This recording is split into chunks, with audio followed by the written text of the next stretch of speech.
Okay, hello, hey there, hello, hello, hello, hello, hello, hello. So, this was going to be a different video. Wasn't going to be a wrap-up, it was going to be a vlog while I read type of video, but I did not vlog while I read because I just didn't want to. Simple as that. So this is kind of just a January wrap-up, but I did read almost all of the books that I got from the Blind Date with a Book stores, so I'm going to include me opening it up and maybe a little bit of the explanation of what that video was supposed to be. That's what this is. Okay. Look who's here. It's Missy! Ooh, don't do that, please. You are very cute. I love you. She's so sweet. How's it going? I really hope that it's going great. I'm Lisa. I am thinking of doing this again, mainly because I'm getting a new computer so I can actually edit. My other computer is really slow and editing makes me want to destroy everything. Anyways, so I have recently gotten like really into Etsy because I like looking at things. And I saw the like date with a blind book or blind book date or whatever you want to call it. There was some of those and I ordered some of them and I thought it'd be fun if I kind of like did a video where I open them and then I read them. So I have got 8 mystery books from 2 different shops. The first shop that I bought from is called Spellbound Bookshop, and I got the categories general fiction, historical fiction, romance, and science fiction. I was just gonna do those 4 and just like let it be, but then I saw another shop and I got 4 books. But that's because the categories intrigued me, with one being YA steampunk, YA western, and then I just got romance and science fiction. But so now I have all the books, so I'm like really excited to open them and see what they are. Oh, the second shop, I don't know if I said it, but it's Lemon Honey Crafts. I will put their stores in the description because, you know, it's fun. So we're going to first open the books from Spellbound Bookshop. So this is the first one. I love the packaging of this one. It comes with like a little note. It comes with a little note that has my name on it and it just kind of says thank you. And then it came with a bookmark. It's around Christmas, so it's a festive one. And then it has this book belongs to, and then my name. It has this for all of them.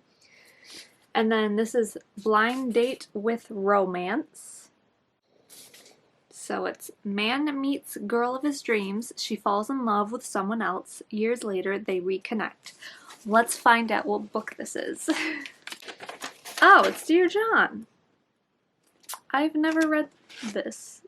I don't even know. I haven't watched the movie or anything, so I don't really know what happens in it, so that's fun.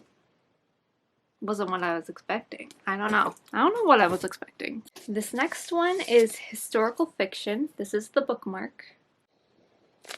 So, historical fiction, courageous women, timeless love story, 1903 Chicago. Loving Frank. Interesting. I don't know what to say about it. Next is sci-fi. My best guess for this one is Red Rising. I'll be honest, this is the book. But it's dystopian, society divide, deadly secrets. My brain goes Divergent or like Red Rising, or that's like the dystopian ones. That if it's the 5th wave, I don't think it's thick enough to be the 5th wave. Society isn't really divided in the 5th wave. Divergent. I've read this. I don't have the physical book of it though. I don't really need to read this one unless I want to reread it. I don't know, we'll see. Okay. And then this is the general fiction. Couple living off the land decides to call it quits. Possibilities of love. Stay and fight. Oh, I haven't been saying the author's name. Oh well. I think out of those 4, Stay and Fight is the most interesting to me right now. I'm getting into Honey Lemon Crafts. Yes, that's it. Their books. So it's this big package. I don't know if it's separate ones inside, so we're gonna see. Oh, she gave me tea. Book thoughts. Aww. Aww. That's cute. That's fun. This is cute. Look at that.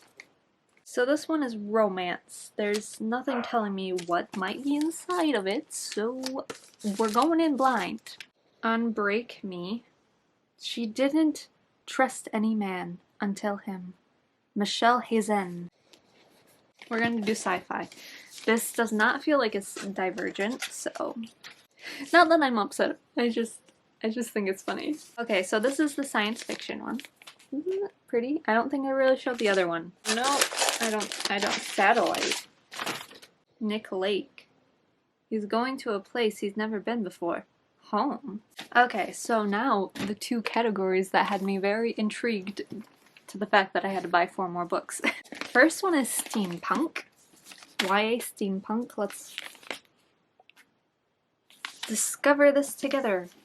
Oh, she looks familiar. No, it's not familiar. Curio? Doesn't help me understand what steampunk is. And then YA Western. The Good Luck Girls by Charlotte Nicole Davis. I don't know if I showed it. Well, that's my reading. That was my first reaction to getting the books. I'm not going to include when I read the synopses. I'm just going to tell you about them. I also read a couple other books this month. Let's start with the first book that I read, which was Dear John by Nicholas Sparks. Okay, so Dear John follows John. It starts off, he was a troubled kid with a father that he didn't necessarily get along with or had a hard time communicating with. So he got into trouble a lot, and then he didn't know where his life was going, so he enlisted in the army, and then he is on leave from the army where he meets Savannah, and they have a nice week together, and then they start a relationship from there. And it's the trials and tribulations of their relationship throughout the book, with letters and only seeing each other when he's on leave and stuff like that. This is the first Nicholas Sparks book that I've ever read, and I had never watched Dear John. I know that a lot of his books become movies or have been made into movies. I've seen The Notebook and The Last Song, and the book kind of follows in the same tone as those, although the ending isn't necessarily happy, or I don't know, it's kind of like a bittersweet kind of ending.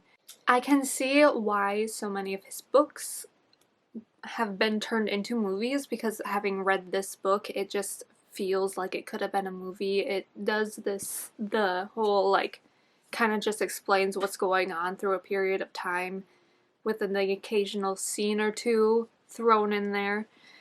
And it tells the story throughout a long period of time instead of an isolated month. This is what's going on this story, so it's different. I did cry. It did make me cry. I am very easily made to cry. Okay, so the second book that I read in January is Curio by Evangeline Denmark. I do have a lot to say about this one, or a lot of thoughts. It's not a great book. It's not well put together or cohesive. The premise is that Gray, she lives in this, oh my gosh, it's gonna be hard to explain the premise. It's a very confusing book because I don't understand what's happening. So she lives in this city where people are dependent on this potion. They have to follow the rules of the chemists who supply this potion, and you have to take this potion or else you'll die because they have this disease called the starvation. So based on the name and context clues, I'm guessing that the starvation is if they don't take this potion, they can't digest food. I don't know how that came, I don't know. It's just so hard to explain because I don't understand what things are, so I don't know what to say. The book starts off with Gray in her grandpa's shop, and there's something odd going on. And then her friend saves her from getting punished for being like outside curfew, and you're not allowed to men are not allowed to touch women in any way. No way. It's illegal. And then he gets punished. She gets like pretty much like a slap on the wrist because she's not of age yet. And then it kind of snowballs into this whole thing, and then she ends up in the curio closet where there's this different world of like porcelain dolls and talks, the Porcies and the talks. And there's all this drama where she meets the mad talk, who is human and has to do with things from the outside world. That's the best I can explain it. My problems with this book is it doesn't gel well, and things aren't explained well.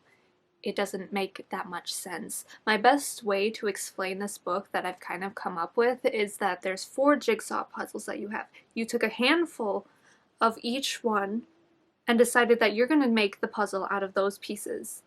That's this book. Some of them fit together and make something that looks really nice, and you're like, wow, I like this. Some of it just doesn't fit together at all. Some pieces fit together, but they're not actually from the same puzzle, and they don't really make sense. It's just like, it's just very confusing. It doesn't make a picture. It doesn't make a picture. The Curio world and the outside world, it doesn't make sense for this Curio world to actually exist. I don't know why it's there. I know kind of like why it's there. It's supposed to be like a prison, but why is it like that?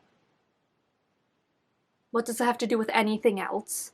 The 2 worlds just don't fit well in the same story. I loved the Curio stuff. That is the pretty picture. Everything else is, I don't like. I didn't follow. There are these chemists and the defenders.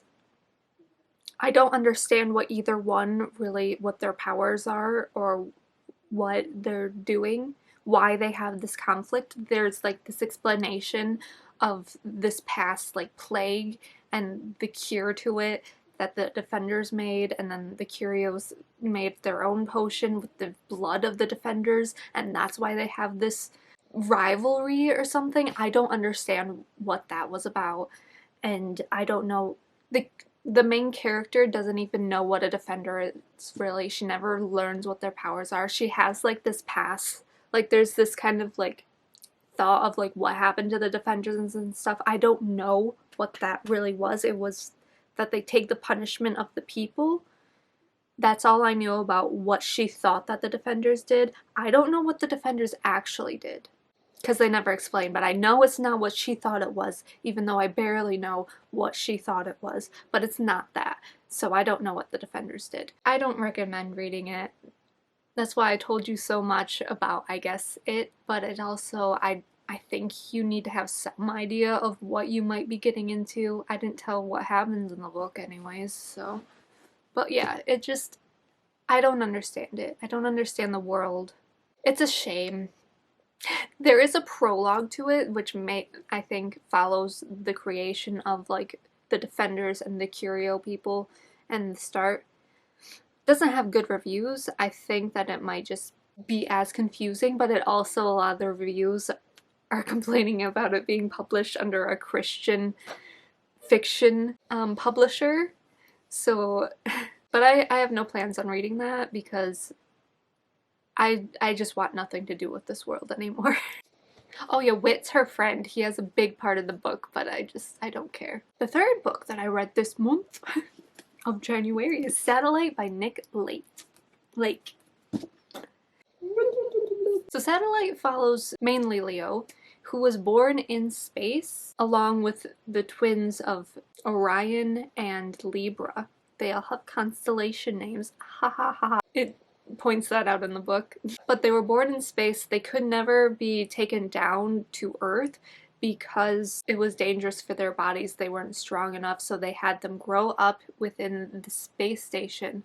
And then when they were turning 16, they then were going to take them home to Earth, which is kind of where our story really mostly takes place, is their life on Earth. I thought that was going to be kind of different, like kind of more like a Xenon type thing, but it's not. It's their bodies have adapted to space, and it's to see if they can survive on Earth, pretty much, and like what their body does on Earth. And so Leo and the twins, they go to different places. He goes to live with his grandpa. It follows his story there. I liked it. I At least most of it. I feel like the end was very rushed, and just based on like the pacing of the story before and what the story before was, I just feel like it just felt a little bit out of place. Yeah, the pacing of like everything before was like, you can see the process, the planning, the like what was going on kind of. But with the very end, it's like suddenly we have this plan, we're gonna do it. It came together like that, and it's not like this small little tiny thing, it's a big thing. So it's wild that it all came together, is all I'm saying. Oh, I almost forgot. It's written in a stylized way. At first, I thought I wasn't going to be able to read it. There are reviews of people who could not read it because of this, just letting you know. So it's kind of like, instead of writing C like S-E-E, there'll be a C, or there's no capital letters at the end of sentences. Stuff like that. The next book that I'm going to talk about, I kind of read in between Satellite because I listened to it on audiobook at work, because I listen to audiobooks at work. So I listened to Divergent by Veronica Roth. I think we all probably know what Divergent is about, but if you don't know, it's about Triss. She lives in a society that is broken up into different like categories or fractions. They're called factions, not fractions, factions. And she is part of the I don't know, the like selfless, wear gray, don't pay attention to me, don't look at me, help government people. So she's part of them. The story starts on the day that she's going to pick which faction she is going to spend the rest of her life in.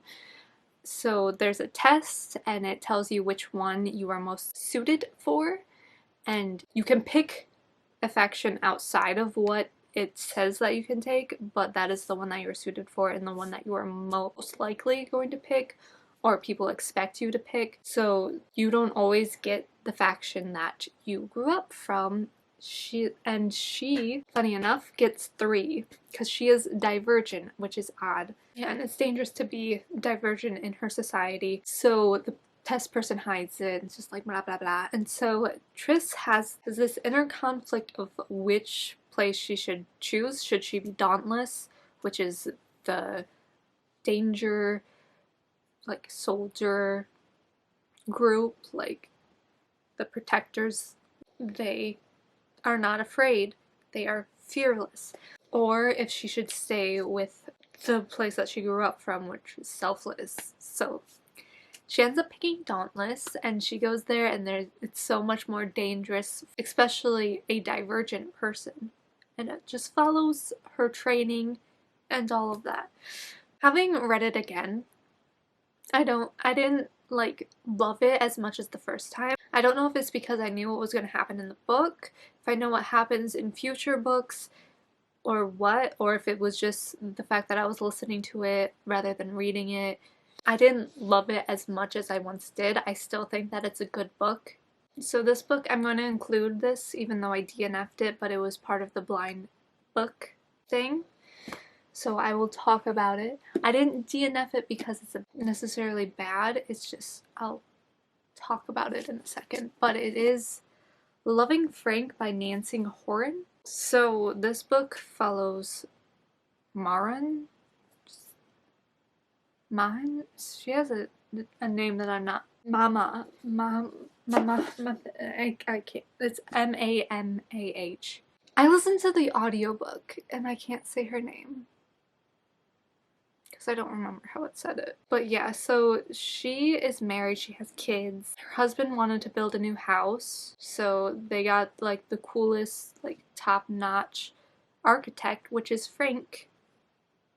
And they really connected, and then once the house was finished, they just didn't really talk anymore. And then they meet up again, and then they develop this affair. He is also married and has kids, and it's kind of a story following their affair. I got maybe like a third into the story before I DNF'd it. I just couldn't do it anymore. I don't like cheating. I didn't like any of the characters. It just wasn't my thing. So it got to a certain thing and I was like, I can't. I don't want to know what happens next. Like, I genuinely do not want to know what happens next. So I stopped reading it or listening to it because I couldn't read it because I was so uninterested. I had to listen to the audiobook, but then I was like, I don't want this anymore. And so I stopped. It's just not my thing. I don't know if it's bad or it's good. I don't like Frank. Our main character tells us that he's not pretentious and stuff, but he sounds so pretentious to me. I don't know. I don't like him. I don't get the hype. I'm with her husband. I don't get the hype of this guy. I'm more attracted to her husband, except her husband was trying to use her kids against her, so I don't like that. I don't like anyone in this story. Except the kids and her sister. Her kids and her sister and her friend. They're okay. But everyone else I don't give a shit about. So the next book is Unbreak Me by Michelle Hazen. This story follows our main characters are Audrea and LJ. We'll start with Audrea. She is working on her father's ranch. She trains horses, living her life. She's living a very isolated life because in her past she was assaulted and kidnapped by a man. And so she kind of has distanced herself from everyone. On this ranch, no young men really work on the ranch except for her brother. But she is hiring a new trainer and she has LJ come in for an interview. He is a young man of Creole Haitian descent from New Orleans. The ranch is in Montana, but he comes and it kind of stirs things up because her dad doesn't want him there because he wants to protect his daughter. Also, there are a lot of like race discussion within this book.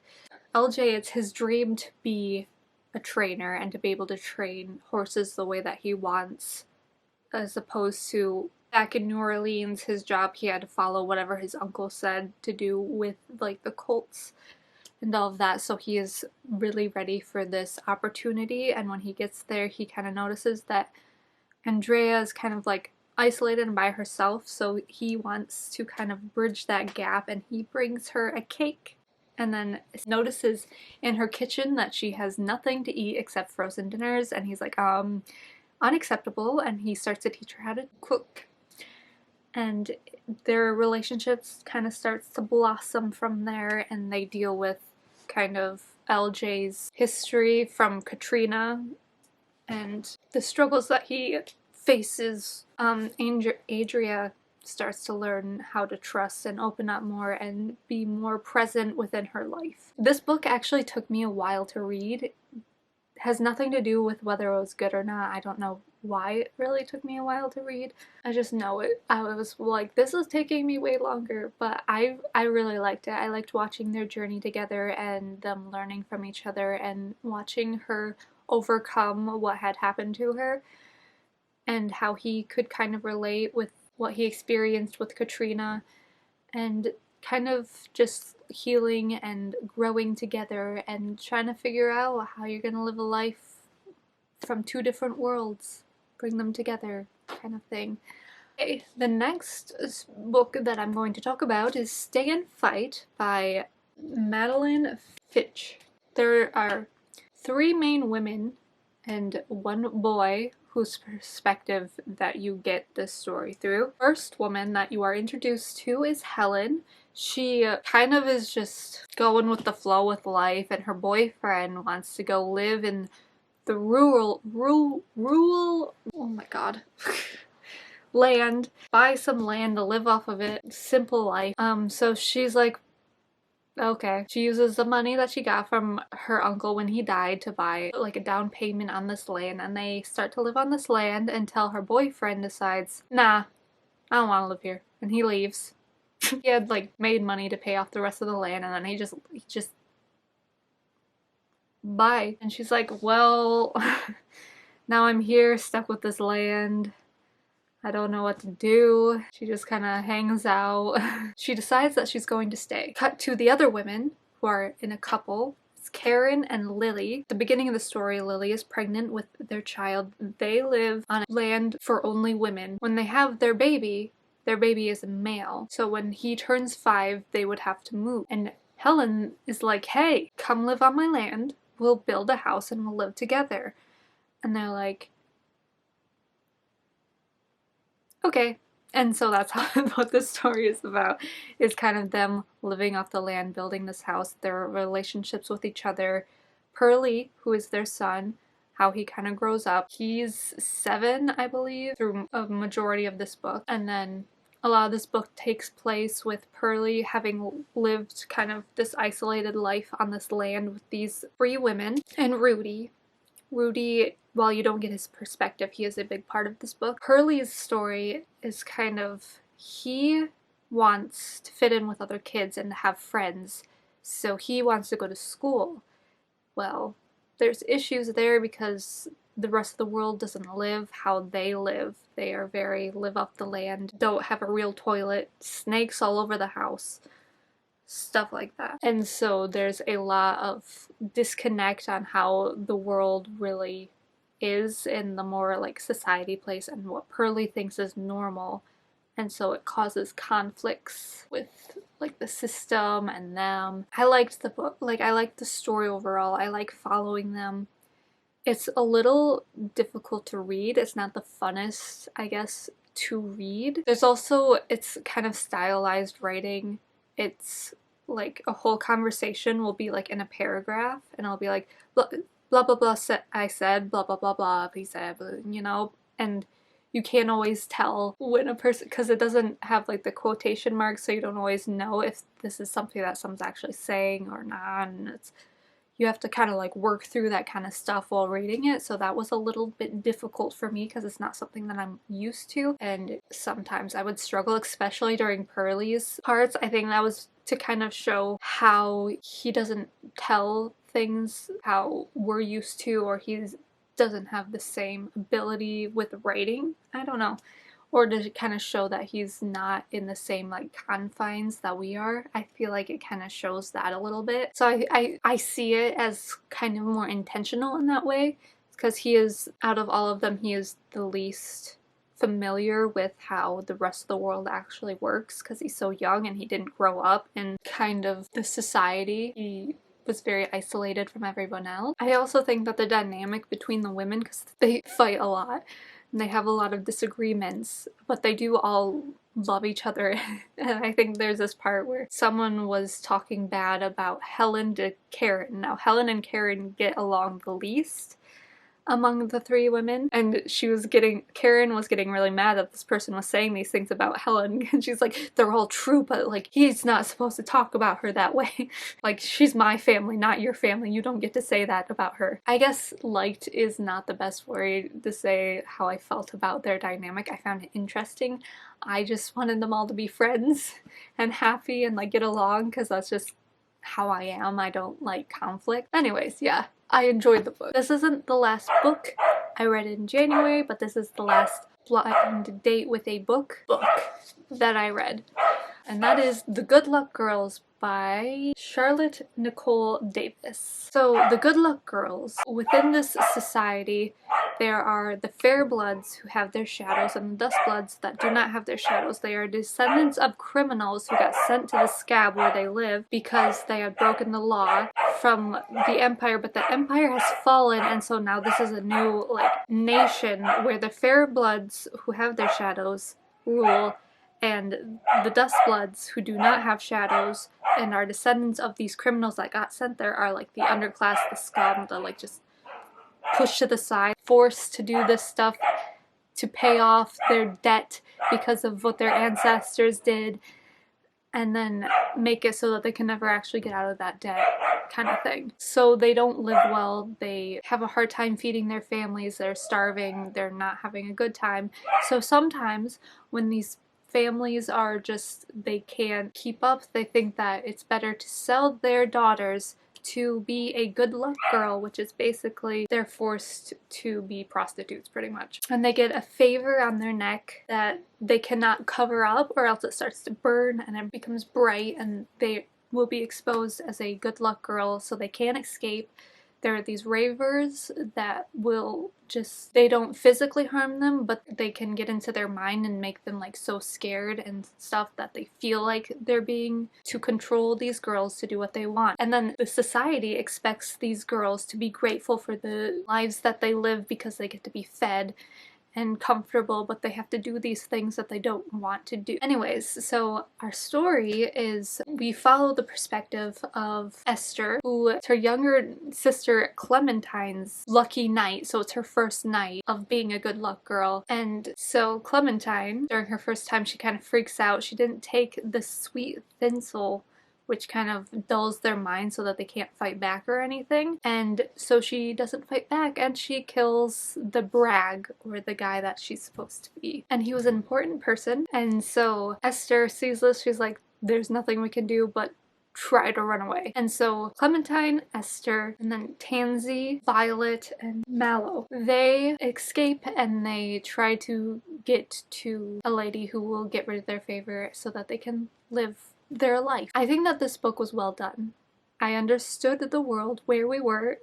No shade to Curio. And I think that like it never dragged and it never went too fast. It felt right. It is Western style, so that's fun. There's a bank heist. There is a second book that I got like right away because I think if I let any time go by, I'm gonna read it soon, but if I let any time go by, I'm not gonna be interested enough to carry on. So there is that. It ends in a way that you could just stop and never pick up the next one, but I want to see the fair bloods get what's coming to them, honestly. And I think that the second book might do that. Now on to the rest of the books. Next book I'm going to talk about is Dreams Lie Beneath by Rebecca Ross. This was an Owl Crate book. This book follows our main character, who, get this, first name is Clementine. How often do you run into Clementine and then two characters in two books have that name? She goes by Clem. She is a apprentice dream warden with her father in this small town.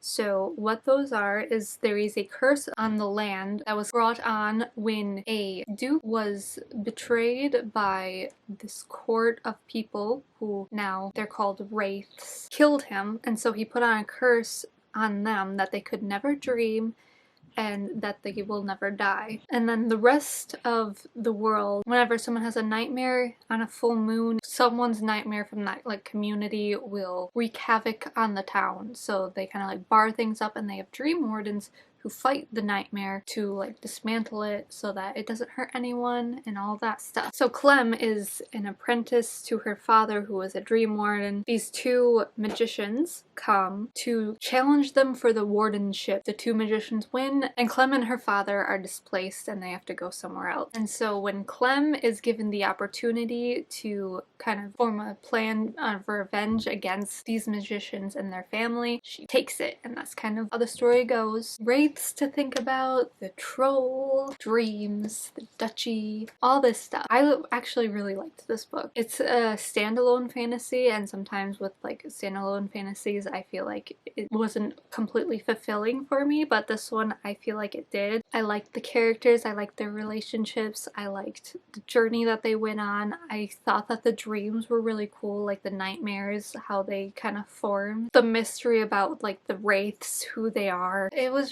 was so interesting, and I don't know, I haven't felt this way for like YA fantasy book in a while. I don't know, I usually just feel kind of like, yeah, I liked it, it was good. Like I kind of wish that there was more. Like I didn't want this to end. Like I want to stay in this world with these characters, and I haven't felt that way in like a while.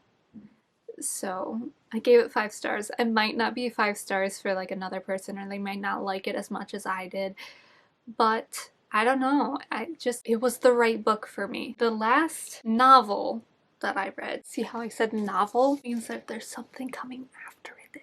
The book is Sisters of the Snake by Serena and Sasha Nunn. Yeah. This story follows Ronnie and Rhea, who are twin sisters who were separated at birth. One was raised by their parents as a princess, and the other was sent to an orphanage and grew up as an orphan. Through a series of events, I guess, they see each other and they're like, we look the same. And so they switch places so that Ronnie can go on like an adventure to do something that, well, she's looking for this stone that someone told her to find, and Rhea's trying to figure out why her parents sent her away. And then I guess within the world that they live in, they have snake magic, so they can communicate with snakes. And they have like a snake familiar, and there's all these other forms of magic that is said to have disappeared. And it just all things unfold. There are boys and manipulation, all this stuff. It's a good book. It's good. No, yeah. Yeah. Sometimes YA fantasy, I have a hard time like coming up with why it's special. It was good. Don't take my hesitancy right now as anything negative. I had thought a lot about these books, a lot more than I had thought about this one. So I'm so sorry, Ronnie and Rhea. I do think that if it sounds interesting to you, you should read it because it's good. The last thing that I read this month is The Life of a Wannabe Mongol by Bella Thorne. So this is just like poetry, kind of. I don't feel like it's poetry, but it's just stuff. So I had watched a review of this by Rachel Oates, and she made it sound like really interesting and cool to read. So that's why I had bought it and I ended up reading it. I can put that in the description if you want to see her like in depth talking about it. Is it the most amazing thing ever? No. I liked it though, because it's very evident that this is just like a passion project of Bella Thorne. She's not like, I want to make a bunch of money. It's just kind of, here are things that I wrote, I'm gonna put it in a book and I'm gonna sell it. I think Rachel Oates explains it really well. So if you are interested at all, you should watch that video. So that's everything that I read this month. I did start another book, but I didn't finish it, so I'm not gonna include it. I hope that you enjoyed my return to YouTube. I don't know how much of a return this is. I think I'm gonna at least try to do wrap-ups, just because I like having a record of what I thought of the books that I've read. Lily's bark, and that's making Gizmo bark. So sorry. Don't know where this channel's going, don't know what's gonna happen, but you can like, subscribe, see what happens with me. May not be back for another year, who knows? May never be back.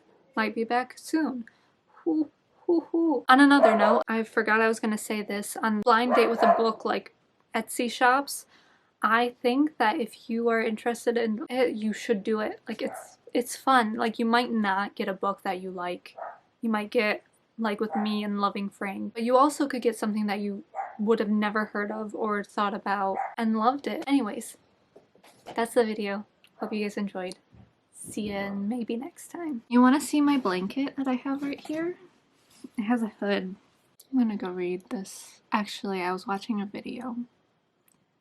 I've been watching BookTube again. I'm back, baby.